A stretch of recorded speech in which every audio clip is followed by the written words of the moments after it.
pasa? Después de mucho tiempo, por fin, volvemos con figuras de las artes marciales y la verdad es que no tenéis ni la menor idea de las ganas que tenía de hacerlo. En primer lugar, he estado un poco ausente pues por todo el trabajo que tenemos que hacer con el blog. De hecho, este sábado vamos a entrevistar a un maestro de Tai Chi, el maestro de Nacho de la Encina, que viene desde China. Y vamos a aprovechar también a hacer un entreno con él. Por lo tanto, cuadrar todo eso, cuadrar todos los demás entrenamientos con Kempo, que vamos a grabar la semana que viene, tratar de grabar y de cuadrar alguno más de Kung Fu ha sido también bastante complicado, y por lo demás, pues sobre todo la edición. La edición es algo que nos ha destrozado completamente. Así que vamos con blogs de las artes marciales. Hoy, Jigoro Kano.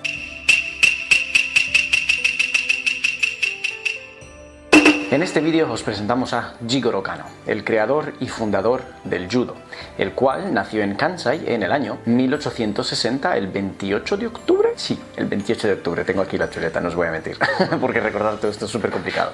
Jigoro Kano era maestro de artes marciales, profesor, traductor y economista. Una de las cosas más importantes de cara a Jigoro Kano es contextualizar su situación, contextualizar un poco sus orígenes y sobre todo contextualizar la situación de su familia. Así que por eso lo que voy a hacer a continuación es leeros un extracto.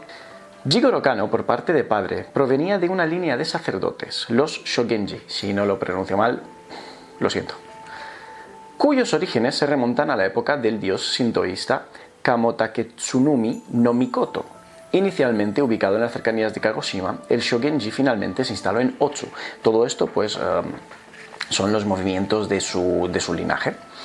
El abuelo paterno de Jigoro Kano, Shogenji Maretake, fue el sacerdote principal del templo Hiyoshi Taisha, un santuario sintoísta ubicado en Otsu, prefectura de Shiga, al este de Kioto. Shogenji Maretake era un reputado con especial conocimiento de la poesía clásica japonesa, así como de la poesía clásica china. Esto es muy importante. Uno de sus hijos, Shogenji Mareno, lo sucedió al frente de la Hiyoshi Taisha. Uno de los hermanos del abuelo Kano era autor de poesía. Se convirtió en tutor de niños de la nobleza japonesa, es decir, pues parte de su familia provenían de orígenes budistas sintoístas, a la vez que estaban muy en contacto con la nobleza. Aunque no conocía a esa parte de su familia, estaba rodeado de un mundo donde el interés intelectual era fuerte. El padre de Jigoro Kano, hijo de Shogenji Maretake, nació en octubre de 1813.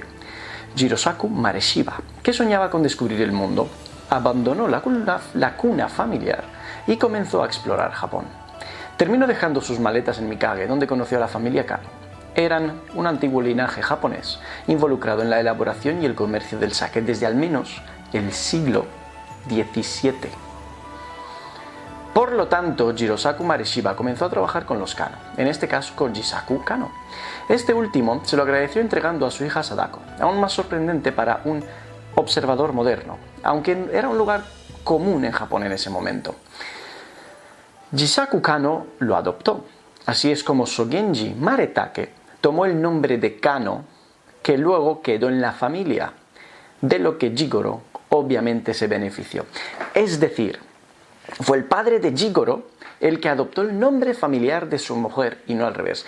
No os voy a mentir, no sé si esto es culturalmente así en la tradición japonesa, pero desde luego en la tradición europea es un poco sorprendente porque finalmente siempre hemos visto que es la mujer la que adopta el apellido por parte del padre.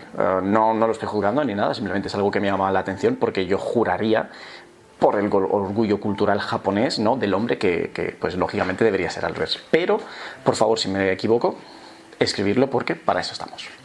Sigo. Con el paso de los años, Jirosaku Kano se convirtió en el representante oficial de los Kanos. Estuvo en el corazón del desarrollo de las primeras empresas comerciales japonesas. También fue uno de los miembros fundadores de la primera línea marítima entre Kobe, Oita y Edo, la cual es la antigua Tokio. Intervino en el desarrollo militar industrial del país, ingresó a la administración y estuvo involucrado en el desarrollo de las relaciones comerciales de Japón en los astilleros y en la ampliación del Palacio Real. De nuevo, vemos que los familiares de Kano estaban completamente relacionados y rodeados de la realeza y la nobleza. Murió Jirosaku Kano en 1885, siendo el secretario general de la Armada Nacional. Wow. Vamos ahora a la infancia de Jigoro Kano. Todo esto lo estoy leyendo, pero tened en cuenta que lo he guionizado y lo he investigado yo, y que a pesar de leerlo lo estoy leyendo pues porque son un montón de páginas. La infancia de Jigoro Kano se desarrolló en plena apertura de Japón al mundo y los contactos con el exterior pues muy intensificados. La familia Kano estaba en primera línea. Jigoro, por lo tanto, heredó un fuerte bagaje intelectual de la rama paterna y el bagaje de apertura al mundo exterior de la rama materna. Es decir, tenemos una mezcla completamente progresista para su época, bestial. Todo el bagaje intelectual y todo el bagaje de apertura. Es importante en este momento decir que la mayoría de los miembros de su familia ocupaban cargos de importancia o estaban casados con gente que ocupaban cargos de importancia, sobre todo en la industria y en el sector privado. La familia Kano, por lo tanto, estaba muy bien establecida y jugó un papel extremadamente importante en el desarrollo de Japón. Es decir, no solo tenemos a Jigoro Kano, que creó el judo, sino que tenemos a su familia que prácticamente formó parte de la expansión de Japón, o al menos de su industria. Yo diría que las dos, objetivamente. Desafortunadamente, Kano perdió a su madre muy temprano, cuando solo tenía 10 años. Sin embargo, aunque solo la conoció durante los primeros años de su vida, ella lo continuó inspirando durante mucho tiempo con su enfoque educativo, lleno de sentimientos y amor, pero estricto. Sadako fue una guía para Kano, su madre, ya sea que estuviera físicamente presente en su vida o no. Ella sentó las bases de lo que sería su vida como educador. Es decir, tenemos de cara a la figura de Kano una fuerte presencia maternal, una fuerte familia matriarcal. Esto lo deduzco yo, ¿no?, por la importancia de la madre. Algo que a Kano, pues evidentemente, su muerte ya no solo le marcó, sino que fue capaz de sobrevenirlo y recortar la parte buena. Es innegable que Kano, desde su más tierna infancia, mostró asombrosas habilidades en asuntos de la mente. Estaba sediento de conocimiento y floreció en el descubrimiento de todo lo que le rodeaba. ¡Qué bonito me ha quedado esto! Sus padres, más tarde solo su padre, así como toda su familia, querían lo mejor para sus hijos y le daban mucha importancia a la educación. Por lo tanto, Kano debería haber asistido a una de las escuelas del vecindario de Mikage, la llamada Terakoya. Estas escuelas habían aparecido a principios del siglo XVII. Eran una especie de extensión de las estructuras escolares en relación con los templos budistas. Antes del periodo Edo, en Japón, las escuelas públicas eran solo para los hijos de los samuráis, como bien podemos imaginar, y familias pues gobernantes y la nobleza. Todos los demás estaban relacionados pues de forma indirecta. Luego se abrieron gradualmente al surgimiento de la clase mercantil. Entendemos que en este periodo es también un poco gracias a la expansión que hemos visto antes de la industria. Numerosos en las grandes ciudades, así como en las regiones rurales y costeras, sin embargo no correspondían a la idea que los padres de Jigoro tenían del aprendizaje. También hay que decir que esto no duró mucho, porque fueron abolidos, este tipo de escuelas fueron abolidas en la época Meiji y fueron sustituidos por un sistema público de enseñanza en el sistema japonés. Por lo tanto, tampoco duraron tanto, así que tampoco tuvieron que estar muy en contra. Habría sido interesante buscar los años de todo esto, pero entiendo que fueron en un rango de unos 5 a 10 años. Una de las cosas interesantes es que Kano se pronunció respecto a esto. Y Kano dijo lo siguiente: cuando yo era niño no había escuelas primarias como las de hoy, y la mayoría de los niños del barrio iban a las que se llamaban terakoyas, donde recibían la educación primaria. Sin embargo, en lo que a mí respecta, mi padre, que originalmente era el hijo de Shogenji Maretake, ministro del santuario Hiyoshi de Goshu, estudioso de letras japonesas, chinas y budistas, había estudiado letras chinas desde niño. Fue adoptado por la familia Kano mientras pasaba por los alrededores de Mikage, y le sucedió comentar las prácticas de Confucio, lo que complació al abuelo Kano, quien finalmente lo adoptó. Es por eso que mi padre no aceptó que pudiera ser enviado a una terakoya ordinario. Desde los 7 años, bajo la guía por supuesto de mi padre y mi abuelo, comencé a visitar la casa de un señor llamado Yamamoto Chikun, un pintor de Sanuki que tenía una segunda casa en Mikage, donde aprendí, en particular, la caligrafía y los clásicos chinos. Luego fui a un médico llamado Yamagishi, donde me llevaron mis primeros pasos en kanji. Lo que esto nos indica es que la familia Kano ya no solo estaba muy bien posicionada a nivel social y económico, sino que estaban completamente enfocados en el desarrollo de Jigoro. Entiendo que de toda su estirpe también, primos, otro tipo de familiares. Y sobre todo tenían un interés real en el desarrollo intelectual, a tal punto que con solo 20 años se menciona que el conocimiento de Jigoro Kano era prácticamente enciclopédico es lo que tiene que tus padres realmente estén involucrados en tu educación, no como hoy día, ¿verdad? Por cierto, esta pequeña narración que he hecho antes de Jigoro Kano explicando un poco su infancia y la estructura de sus estudios, la fuente es, bueno, Miguel de Felipe en artesmarciales.es con la traducción de bladbeltmac.com. Es decir, las fuentes las tendréis abajo, evidentemente en la descripción, y si no todas, porque si no, no doy. Y si queréis más fuentes, pues preguntadme y yo os las mando.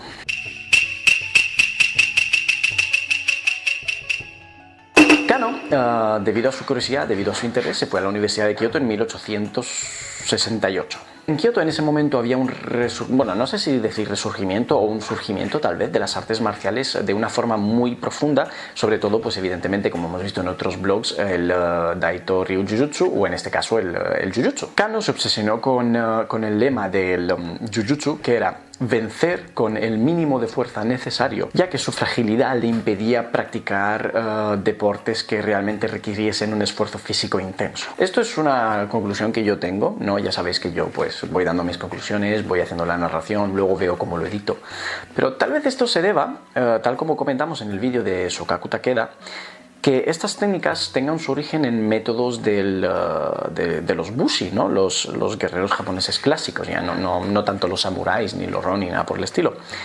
Para hacer frente a otros guerreros samurái con armadura, ¿no? Al final pues tienes a un contrincante pesado con gran armamento, con gran capacidad de combate, y estás tú con muchos menos materiales, muchos menos recursos, entonces te toca luchar de forma mucho más inteligente. Algo que se podría, por ejemplo, comparar, ¿no? con la lucha de guerrillas. Una de las cosas interesantes es que estos guerreros bushi, o el arte que estos guerreros bushi practicaban, se consideraba un arte samurái. Por lo tanto ocurrían dos cosas, ¿no? Uno, que se mantenía en secreto, trasladándose ese conocimiento tan solo entre los bushi, y la otra cuestión es que al ser un arte samurái con la doctrina Hattorei, pues evidentemente llegó todo ese conocimiento a un fin y a una prohibición total. Su estudio marcial comenzó en la escuela Ryuji Katagiri, bajo la tutela de Fukuda Hachinoe, que enseñaban de una forma un poco atípica, ya que permitía pues a sus alumnos desarrollar con ciertas limitaciones su estilo basándose en el randori, algo que ya vimos en el blog de Kyuzo Mifune. En 1879 su maestro Fukuda falleció y pues con 18 años Kano se convirtió en discípulo de los Iso Masashi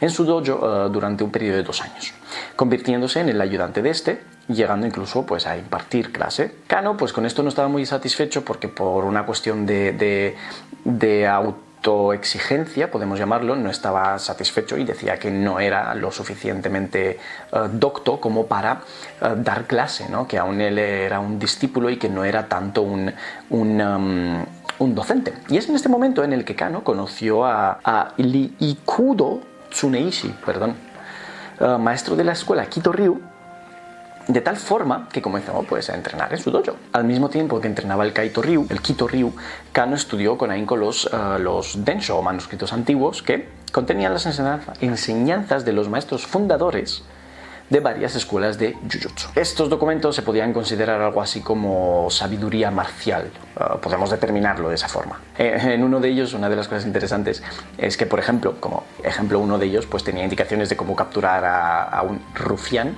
y atarlo con cuerdas, de tal forma pues que quede completamente inutilizado y que puedas hacer lo que quieras con él y entregarlo a las autoridades. O no. También lo que aquí Kano... Bueno, lo que a Kano más le llamó la atención de estos documentos es que contenían el secreto o el concepto de yo o suavidad, ¿no? Que son las bases y los preceptos del Jujutsu, algo que él pues estaba ahora mismo estudiando. Así que pues evidentemente Kano ahondó mucho más en ese conocimiento escrito, en ese conocimiento teórico. Una de las cosas importantes es que en un momento dado, mientras él hacía todo este estudio y entrenaba en el dojo de Kito Ryu, Kano fue testigo de una pelea entre un luchador de sumo y un practicante de Jujutsu.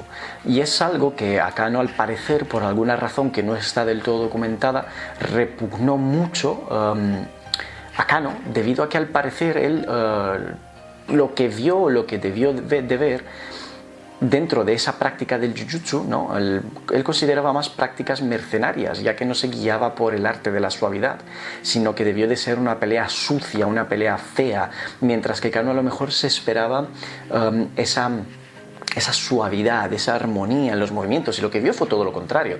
Esto tal vez es un pequeño detalle sin demasiada importancia, pero es algo que realmente perturbó y asqueó a Kano, y esto le motivó aún más a seguir estudiando. Como vemos, todas las cosas que Kano va viendo, o todas las cosas que Kano se va encontrando, responden a dos cuestiones fundamentales. Uno, por un lado, hacen que Kano entre mucho más en ese estudio, que profundice mucho más en ese estudio que él consideraba necesario encontrar, y por otro lado, pues casi todo lo que ve, casi todo lo que prueba, pues desde luego no le satisface. De tal forma que su trabajo se centró en técnicas pues, que requieran el mínimo esfuerzo. Desarrolló el Kataguruma, muchas más técnicas basadas en desequilibrar al contrincante, en proyectar al contrincante, en posicionamiento, sobre todo giro de caderas, giros de hombros, que son las partes, sobre todo la cadera, que más fuerza y más torque desarrollan. Y en este punto es muy importante decir algo, que es que Kano no creó nada nuevo, absolutamente nada nuevo, simplemente ahondó un poco más en su práctica y simplemente mejoró o trató de mejorar ciertos procesos, ciertas técnicas, ciertos estudios. Es decir, hasta ahora Kano no creó nada, absolutamente nada nuevo, simplemente lo puso en práctica y lo mejoró. Una cosa que también debemos a Kano, y creo que no mucha gente lo menciona, es la mejora, optimización y eficiencia, o la mejora de la eficiencia de los ukemis, que es la forma en la que uno se cae. Lo vemos mucho en MMA, ¿no? Y en judo, que cuando te caes pones los dos brazos o pones el brazo de lado. Es decir, todo ese desarrollo, todo ese estudio a nivel de caídas se lo debemos prácticamente a Kano, o al menos no su mejora y optimización, pero sí ese hincapié en que es importante saber caer. También una cosa que creo que tampoco se menciona, o al menos yo no lo he oído en ninguna parte, es la importancia de los kwatsu o técnicas de resucitamiento. Es decir, oye, cuando dejamos inconsciente a una persona, ¿cómo la espabilamos? Al parecer, por lo que pude investigar, Kano también no lo desarrolló, no lo inventó, pero de nuevo ahincó en la importancia de esas técnicas. Nadie habla que con 22 años Kano fundó una primera escuela, que no es el Kodokan, aunque luego pues sí que acabó siendo el Kodokan. A los 22 años, fundó pues eso, su primera escuela, su primer dojo, que por cierto, dojo significa sala de meditación de los recintos sagrados, en el templo budista Oisho-ji en Tokio. Evidentemente esta escuela pasó a ser el Kodokan una vez se mudaron, pero es importante decir que en este momento pues Kano, digamos que fundó una primera escuela que no era el Kodokan. No por nada en concreto, simplemente pues que determinar que Kano tuvo una evolución como cualquier persona, que no es algo que surgió de repente. También lo que a mí me pareció interesante, y tampoco se menciona mucho, es que a estas alturas, una vez Kano tuvo su primera escuela, su maestro, que aún estaba vivo, Ikubo, su maestro Ikubo, pasaba mucho por la escuela, 1 o 2 veces por semana, por lo que está documentado, para enseñar también a los alumnos de Kano. Por lo tanto, se puede decir que esa escuela, que pasó luego a ser el Kodokan, no era tan solo una escuela, sino que era un punto de reunión de artistas marciales. Dos cosas interesantes que tampoco se suele decir mucho. Bueno, la primera, como hemos mencionado, es que nosotros, bueno, yo a raíz de este vídeo, no voy a considerar esa primera escuela como el Kodokan.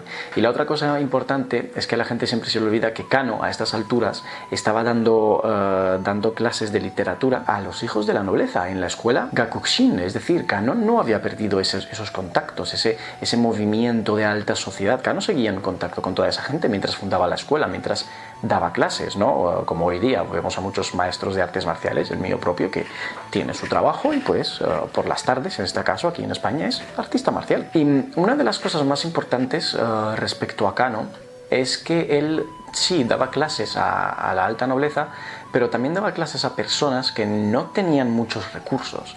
Entonces también se tendría que hablar mucho de la bondad, de la benevolencia de Kano, ya que muchas veces lo que hacía era regalar ropa a esos niños que no se lo podían permitir por su situación. Es decir, Kano no era tan solo una persona que estaba relacionada con la alta estirpe, sino que además era una persona que cuidaba y estaba totalmente dedicado a aquello que hacía. Y también hay que decir que sus clases tenían una actitud marcial, una actitud completamente seria, pero que eso no quita la bondad que había detrás de todo eso. Y es aquí, pasados unos años, cuando realmente llegamos a lo que podemos considerar el momento culmen de la fundación del Kodokan.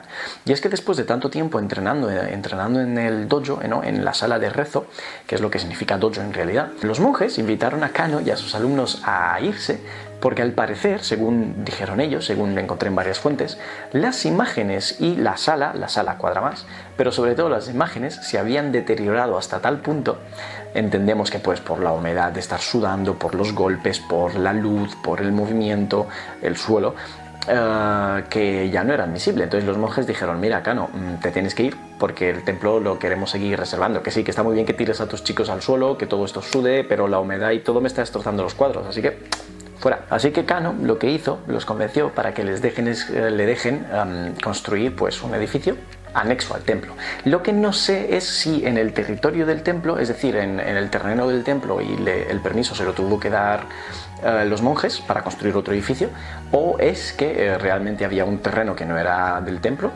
y estaba al lado y lo construyó al lado. La verdad es que esto no me queda muy claro, tampoco encontré documentación muy exacta respecto a esto, así que no quiero aventurarme. Por ahora, digamos, un edificio anexo al templo. Y es en 1884 cuando realmente se sientan las bases, ¿no? O al menos el lema, si lo quieres así llamar así, del Kodokan, que es Escuela para el Estudio de la Vida.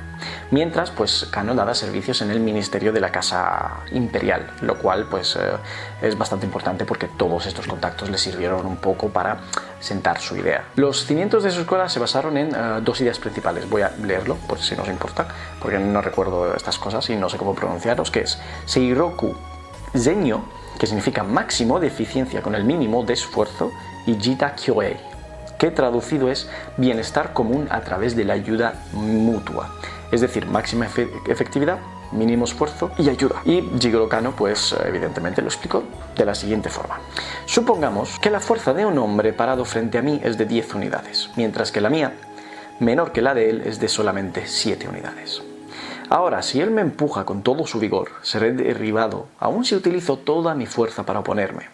Pero si en lugar de resistir cedo a su empuje retrocediendo en la misma medida que él empuja, conservando al mismo tiempo mi equilibrio, entonces él perderá su equilibrio hacia adelante. En esta nueva posición, él queda tan débil, no en cuanto a su fuerza física, sino en cuanto a lo inestable de su posición, que en ese momento aquella será solo de 3 unidades, en lugar de las 10 que originalmente tenía. Yo, mientras tanto, por haber conservado mi equilibrio, mantendré mi fuerza completa y representada por 7 unidades.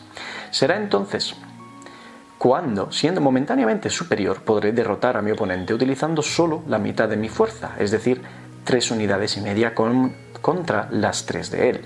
Eso deja la mitad de mi capacidad disponible para que yo la use como considere conveniente, a fin de derribar y vencer a mi oponente. Jigoro Kano enseñándonos matemáticas abstractas. Este dojo, pues evidentemente pronto se convirtió en el nuevo punto de reunión de japoneses, extranjeros, y Jigoro adoptó un lema concreto para unificar todas las ideas de aquellos que ahí acudían y que quede claro la misión. Solo a través de la ayuda y de las concesiones mutuas puede un organismo que agrupa individuos en gran o en pequeño número encontrar su plena armonía y realizar progresos serios. Y tomó como emblema la flor del cerezo, el Sakura. Evidentemente el éxito fue inmediato y grandioso, y más aún teniendo en cuenta la personalidad de Jigoro Kano y más aún teniendo en cuenta la gente con la que Jigoro se rodeaba. Una de las cosas importantes es el origen del nombre judo, y es que nosotros al arte lo llamamos judo, pero en verdad se llama Judo Kodokan. Y no tan solo judo, leo a continuación. Como había emanado del jiu-jitsu o jujutsu, Jigoro Kano adoptó de ese nombre el primer vocablo, yu, que expresa suavidad, como ha quedado dicho, y le anexó otro do, que quiere decir sendero o camino, como todos sabemos. El término completo judo significa entonces camino o sendero de la suavidad, pero puesto que el nombre de judo había sido ya utilizado por una de las viejas escuelas de jiu-jitsu, denominada Jigishin Ryu, para distinguirla de ella le agregó la palabra Kodokan, cuyo sentido es escuela para aprender el camino. Así el nombre definitivo del método fue Judo Kodokan, siendo su traducción escuela para aprender el camino de la suavidad. Es decir, que el judo que conocemos hoy día no es judo, sino es judo Kodokan. Es cierto que yo estoy intentando un poco resumir todo, pero es que todo el proceso de la creación de judo, el poner en contexto la vida de Jigoro es muy larga, por lo tanto este vídeo va a ser largo. Tal vez este sea el punto más importante para la historia del judo y sobre todo para la historia del Kodokan. El torneo.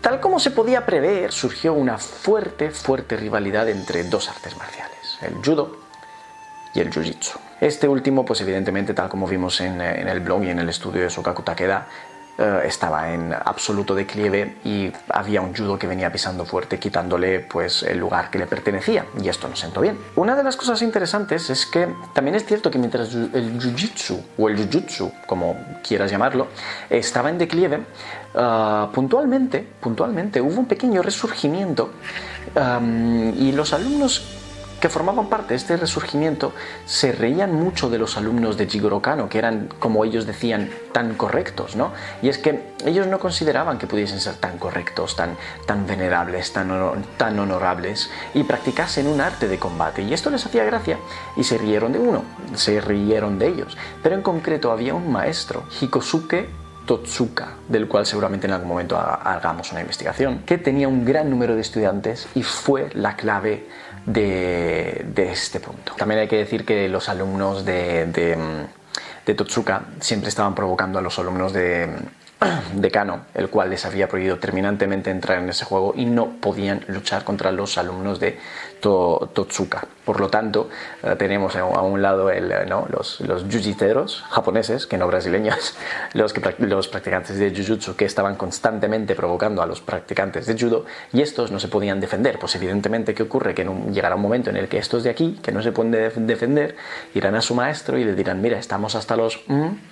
déjanos defendernos. Y aquí surge una rivalidad muy grande entre Totsuka y Kano. Bueno, no sé si tanto entre ellos o tal vez entre sus escuelas. Leo. Y esto es muy interesante. En el año 1886, 4 años después del inicio del Judo Kodokan, ocurrió algo que vino a zanjar de una vez por todas el problema. El jefe de la Policía Metropolitana de Tokio quería dar a sus hombres el mejor entrenamiento posible en defensa personal. Inmediatamente pensó en recurrir a uno de los dos más famosos maestros del momento, Jigoro Kano e Hikosuke Totsuka. Pero, ¿por cuál de ellos decidirse? Solo había una forma de averiguarlo. ¿Sería mejor el judo del profesor Kano o el jujutsu de Totsuka? Preguntó al profesor Kano si estaba dispuesto a participar en un torneo contra la escuela de Totsuka. El profesor Kano, evidentemente, con todo lo que llevaba pasando, enseguida aceptó. Totsuka, seguro que obtendría la victoria, pues dijo: vamos para ello. Aquello sería una batalla tremenda y decisiva. Si el Kodokan salía derrotado, sería el final del judo, pues sería rechazado por las autoridades y, más importante, por el público. El día del gran torneo, cada una de las organizaciones envió a 15 distinguidos alumnos que las representan en la justa. Cuando llegó la hora, en el gimnasio de los cuarteles de la policía, el jefe de la misma y sus oficiales ocuparon los asientos frente al área de combate. Lo mismo hicieron los maestros Kano y Totsuka. Entonces, en un ambiente de gran expectación, dieron principio los encuentros. El resultado fue asombroso. De los 15 combates, los alumnos del profesor Jigoro Kano ganaron todos, menos 2 que terminaron en empate. Esto, por supuesto, es un dato discutible. Buscando por internet, pues había... Por internet, porque pues, no tengo una biblioteca con todos estos datos para ir, porque no habría ido. Buscando por internet, había un consenso de que Jigoro Kano, o al menos la escuela y los alumnos de Jigoro Kano, en su totalidad ganaron, ¿no? En su conjunto. Pero había mucha discusión de si realmente ganaron todos los combates o no. Por lo tanto, simplemente dejo este pequeño dato aquí, no vaya a ser que entremos en problemas. Si alguien encuentra un documento donde realmente se diga y venga recogido qué pasó y cómo pasó, adelante, porque el torneo lo vamos a estudiar y lo vamos a traer al canal. Esta brillante victoria mostró de forma indudable la superioridad del judo sobre todas las escuelas de jiu-jitsu. No solamente en cuanto a sus principios morales, que esto es muy importante, sino en cuanto a su técnica. El jefe de la policía de Tokio adoptó el judo como entrenamiento oficial para sus hombres y el prestigio de la escuela Kodokan subió hasta el cielo, tal como hoy día podemos comprobar. Hikosuke, el maestro rival de Kano, lamentablemente falleció a mitad del torneo y no vio el final de los mismos. Tal vez esto sea bueno, tal vez esto sea malo. Yo considero que es bueno porque no vio su escuela perder ante el nuevo arte marcial al que él tanto había retado, ¿no? Y digamos que de una forma u otra se la buscó. Pero es cierto que de una forma u otra murió, tal vez no con el honor intacto, pero sí desde luego no murió en la derrota total y completa de su escuela. Un dato muy importante es que el hijo adoptivo de este maestro, que es el que terminó dirigiendo un poco este torneo por parte de la escuela de Jiu-Jitsu, Hikosuke Totsuka, Hidemi era su nombre, se unió al Kodokan para crear un departamento de Jiu-Jitsu en el Dai Nippon Butokukai, el edificio que luego, si no recuerdo mal, se les dio a los del Kodokan para que puedan practicar.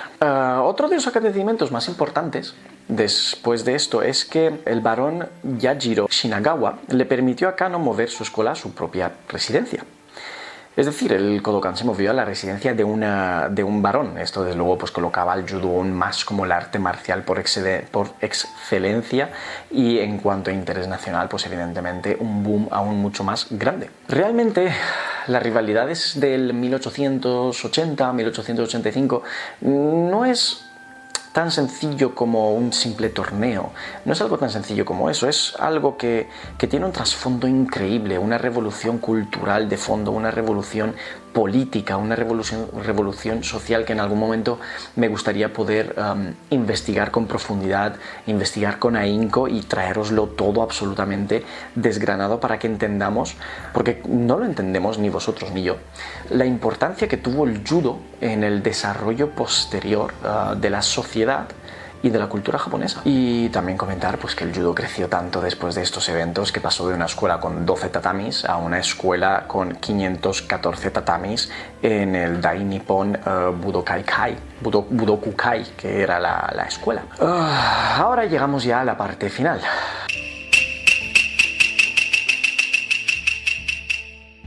Vamos a narrar unos datos, ya no solo centrados en la parte marcial, sino que al final estamos conociendo un poco a la persona, tratamos de entrar en ese conocimiento, de entrar en la filosofía, en la mente de Jigoro Kano, y eso que es un blog corto y he dado tan solo los datos más importantes, pero hay una cantidad de detalles que es una locura. En 1891 se casó con Sumaku, hija de un antiguo embajador de Corea, teniendo 9 hijos, e incluso Risei, uno de sus hijos, pues llegó a ser la cabeza del Kodokan y de la Federación Nacional de Judo de Japón. Recordamos que Kano fue funcionario hasta el 1893, llegó a ser decano de la Escuela Normal Superior de Tokio. Su posición y mentalidad progresista, pues, como hemos dicho al principio, fue revolucionaria en Japón, y sobre todo para el sistema educativo, algo en el que él tenía muchísimo interés, abriendo las puertas a las clases más bajas, con su bondad, también como hemos mencionado antes, y forzando a la aristocracia a realizar tareas humildes en base a su disciplina, como limpiar las aulas, algo que no se había visto jamás. La muerte de Kano fue un toque agridulce, y es que quería ver el judo incluido en el programa de los Juegos Olímpicos. Bueno, esto es un poco contradictorio, pero vamos a verlo. En 1938, antes de la Primera Guerra Mundial, viajó al Cairo, Egipto, para tomar parte de una reunión general del Comité Olímpico Internacional. Propuso a Tokio como sede de las próximas Olimpiadas, la 12ª de la era moderna. Su propuesta fue aceptada y ahí tendría pues lugar las Olimpiadas, y las puertas pues evidentemente se abrieron de cara a la negociación para la inclusión del judo como deporte olímpico, que no lo era. Lamentablemente, poco después de su regreso del Cairo, de Egipto, a los 79 años, falleció de una neumonía el 4 de mayo de 1938 a bordo del SS Hikakumaru, barco pues que lo estaba llevando de regreso a Japón. Ni siquiera llegó a Japón después de esa reunión. Y como hemos dicho, uno de los datos curiosos de Kano es que realmente nunca estuvo, o al menos hasta cierto punto, no estuvo de acuerdo con la inclusión del judo en los Juegos Olímpicos. Él decía que el judo estaba enfocado más a la práctica espiritual, y esto se puede ver pues porque a raíz del torneo, antes del torneo, no dejaba que sus alumnos luchasen contra sus rivales. Y él decía que la sensación de comunidad era mucho más importante que la práctica, es decir, el judo había sido creado para unir, no para separar. Tan solo había una ligera parte de práctica dedicada al randori, algo que también vimos que Kyuzo Mifune lo hizo totalmente al revés, y era algo en lo que Kano no hacía tampoco mucho hincapié, por lo tanto no veía que la inclusión del judo en los Juegos Olímpicos fuera realmente tan importante. De hecho, él incluso estaba en contra, pues porque quitaba esa esencia del judo. Sería tal vez una cosa importante que yo no conseguí encontrar fue en qué momento exacto, y si está documentado, Jigoro Kano cambió de opinión respecto a esto, porque pasar de, oye, no quiero incluir el judo en el Comité Olímpico como deporte olímpico porque la filosofía, la práctica, la esencia del judo no está en el deporte y en la competición, vamos a incluir el judo en los Juegos Olímpicos, y no encontré nada al respecto. Si encontráis algo, por favor, dejadmelo en los comentarios, porque es algo súper interesante. En 1936, en una carta al maestro Gunji Koizumi, Jigoro Kano dejó bastante claras sus inquietudes, o al menos sus preocupaciones, de cara a que el judo sea incorporado como deporte olímpico. Y a continuación, pues os voy a leer la carta. Es mucho más larga y os voy a leer un párrafo muy concreto. Me han preguntado personas de diversos sectores en cuanto a la sabiduría y posibilidad del judo de ser introducido en los Juegos Olímpicos. Mi punto de vista sobre el asunto en la actualidad es más bien pasivo. Si es el deseo de otros países miembros, no tengo ninguna objeción, pero no me siento inclinado a tomar la iniciativa. Por un lado, el judo en realidad no es un mero deporte o juego. Lo considero como un principio de vida, arte y ciencia. De hecho, es un medio para la realización cultural. Solo una de las formas de entrenamiento del judo, el denominado randori, puede ser clasificado como una forma de deporte. Además, los Juegos Olímpicos están tan fuertemente influidos por el nacionalismo que es posible que el judo se vea influenciado por ello, hasta volver a la competición del judo a una forma retrógrada de lucha como lo era el jujutsu antes de que fuera fundado el Kodokan. El judo debería ser y permanecer tan libre como el arte y la ciencia de las influencias externas políticas, nacional, raciales, económicas o de cualquier otro tipo de interés organizado. Y todo lo relacionado con él debería dirigirse a su objetivo final, el beneficio de la humanidad. Esas fueron las palabras de Kano respecto a la inclusión del judo como deporte olímpico. Antes de terminar, me gustaría decir que al final del blog voy a dar una pequeña conclusión, una pequeña curiosidad que encontré estudiando la figura de Jigoro Kano, pero para eso os tenéis que quedar hasta el final. En cuanto a la situación del judo tras la muerte de Jigoro Kano, hay que recordar lo que comentamos en el blog de Kyuzo Mifune, después de la situación del judo después de la Segunda Guerra Mundial, que es que prácticamente tras la ocupación americana el judo estaba en no tan solo el judo, sino casi todo lo relacionado con la cultura japonesa estaba en un punto muerto muy importante, y el judo estaba casi abogado al desastre, de no ser por la abertura, la invitación por parte del Kodokan a marines, a generales estadounidenses, pues a participar en sus actividades y realmente conocer el judo. Una de las narraciones respecto a este evento reza lo siguiente. En 1948, en medio del entusiasmo general, se celebró en Japón el primer campeonato de judo de la posguerra. Sobre el gran tatami iluminado por brillantes luces reapareció el virtuosísimo de los judokas expertos. Los espectadores, entre los que contaban los más altos oficiales de los ejércitos extranjeros de ocupación, contenían el aliento cada vez que un practicante era proyectado por un relampagueante uchimata, un veloz Ipponsho Inage o un espectacular Tomoe Nage. Los fotógrafos de la prensa extranjera imprimieron sus placas y lo publicaron en sus periódicos. El mundo volvió a interesarse en el judo. Y todo esto, nos guste más, nos guste menos, gracias a los generales estadounidenses. Una de las cosas que, al menos por ahora, haré otra búsqueda más profunda mientras hago la edición de este vídeo, es encontrar esas publicaciones de los periódicos. Ahora os voy a leer una serie de datos extras que fui recopilando.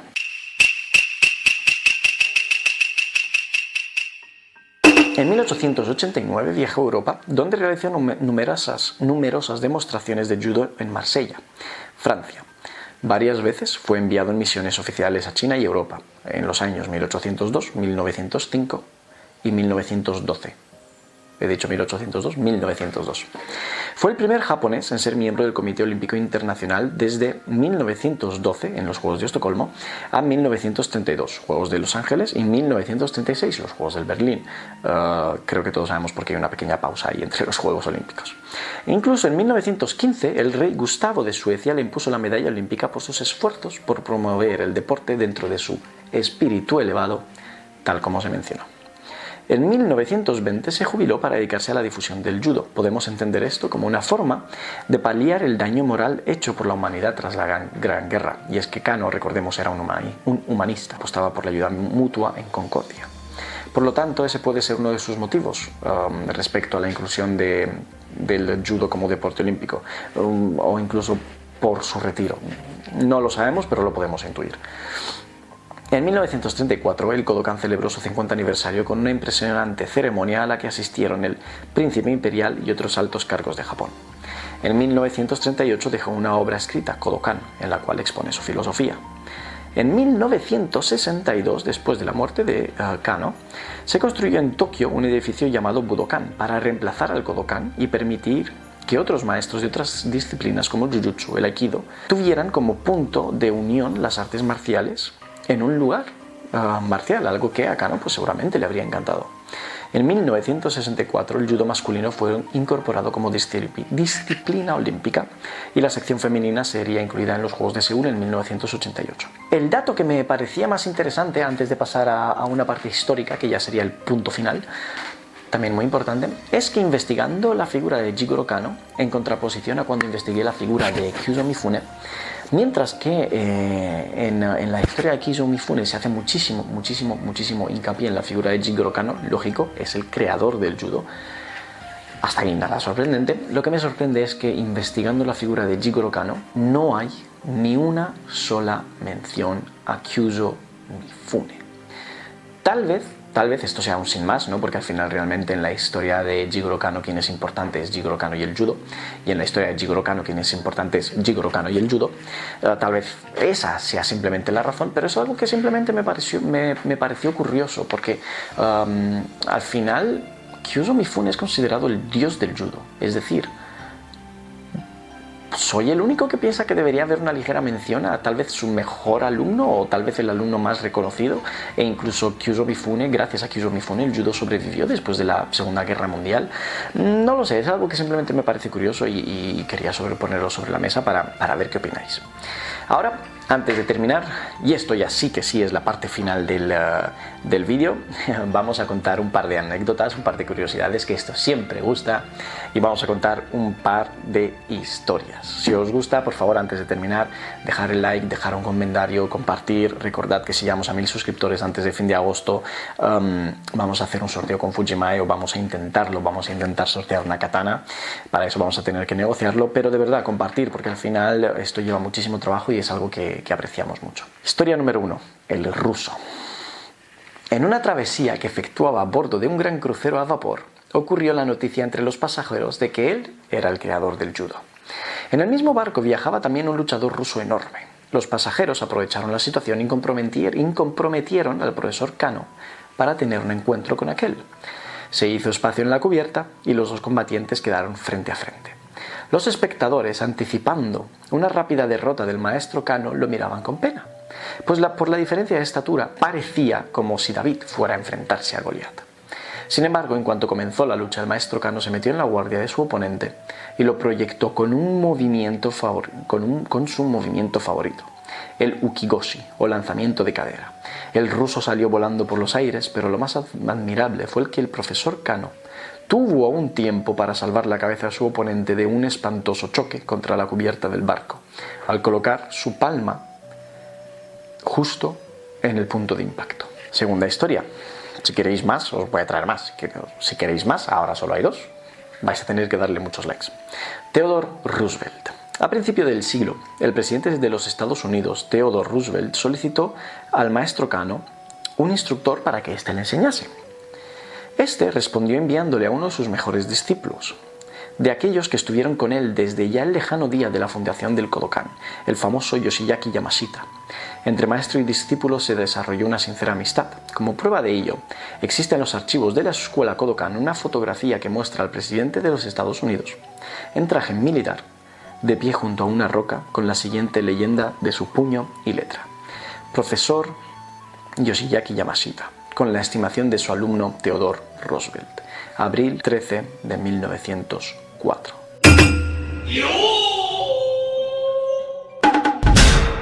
Conclusiones. Chicos, conclusiones. Dejadme vuestras conclusiones en los comentarios y ahora os voy a dar las mías. Kano, desde luego, es una de las figuras más importantes a nivel de artes marciales, no solo japonesas, sino en general. Y para mí, estudiando su historia, diría que es incluso el más importante, mucho más que Bruce Lee, sinceramente, sin miedo al éxito, papi. Pero al final, todo su medio, todo su motivo, su ikigai de vida, fue ayudar y mejorar. Siempre lo hemos visto, ¿no? Nació en una familia de clase media alta, con un gran interés intelectual, con un gran interés humanista, una familia que desde luego promovió e incluso trabajó en la apertura de Japón, literalmente trabajó en la apertura de Japón, construyendo muelles, construyendo puertos. Y mientras que Kano constantemente se rodeaba de gente de la alta nobleza, ¿no? Las casas imperiales, como hemos visto, ayudando a niños de la alta nobleza a aprender, nunca jamás olvidó las bases y siempre echaba una mano a la clase baja, a aquellas personas que no podían permitirse una vida mejor o ciertos recursos. E incluso consiguió que la alta esfera de la nobleza pues hicieran tareas diarias, ¿no? Como vemos hoy en día, que los niños en Japón limpian la escuela. Entiendo que se refiere a eso, es algo que nadie había conseguido. Una de las cosas que también me parece muy curiosa, así como conclusión, es que la vida de Jigoro Kano dista mucho de la vida de los demás maestros, como sería el caso de Kyusei, como sería el caso de Shokaku e incluso el caso de Morihei, ¿no? Como vamos a ver más adelante. Y es que mientras la vida de esas personas y de muchos artistas marciales, incluso Bruce Lee, tuvo una vida muy temperamental, muy problemática, la vida de Jigoro Kano fue una vida basada en el amor, en la paz, en la tranquilidad. El único acto o evento que realmente trastocó de forma profunda a Kano fue la muerte de su madre. Incluso a eso fue capaz de darle una vuelta, manteniendo vivas las enseñanzas de esta. Y tal vez no sea tan fácil como eso, tal vez sea mucho más complejo, mucho más profundo, pero esta diferencia radical en cuanto al tipo de vida que llevó respecto a los demás maestros es algo que realmente me llama mucho la atención, porque muy pocas personas que hayan nacido en un ambiente tan bueno, en un ambiente tan cuidado, con tanta paz, han cambiado el mundo, o al menos han cambiado el mundo de una forma tan drástica. Y esa es la sensación que me transmitió Jigoro Kano, ¿no? Una persona que podemos denominarla una persona humanista, una persona que siempre anteponía el bien común ante el suyo, no dejaba que el egoísmo hiciese mella en su vida, no dejaba que la maldad tuviese presencia en su vida. Y la verdad es que mientras investigaba la figura de Jigoro Kano, lo único que pude sentir de una forma u otra es paz, tranquilidad, y me imaginaba una persona marcial, ¿no? Porque se hace mucho hincapié en la actitud marcial de Jigoro Kano en absolutamente todos los estadios de su vida, enseñanza, deporte, todo, trabajo, pero sin embargo se veía una persona benéfica, amigable, amable. Y con esto vamos a dejar la investigación de Jigoro Kano. Había muchas cosas más en las que era posible ahondar, no muchos más datos que traer, pero el gran problema es que este vídeo ya es muy largo y mi canal aún es muy pequeño como para realmente gastar tanto tiempo no tanto en investigar, que es algo que me gusta, sino en editar y presentarlo ante todos vosotros. Así que de verdad, si me podéis dar un like, seguir, compartir el canal, os lo agradecería mucho. Vamos a traer más figuras que ya están en proceso de investigación y sobre todo lo que vamos también a traer, pero quiero investigarlo bien por falta de datos, es el torneo entre el judo y el jiu-jitsu. Si queréis saber más, seguidme y comentad aquí abajo. Vosotros no lo veis, pero para hacer esta iluminación con la que también mejorar un poco, que por cierto, micro nuevo, tengo la ventana cerrada, las persianas bajadas, en julio en Madrid. Creo que os podéis imaginar cómo estoy de temperatura, por eso no llevo gorro y solo la calvicie.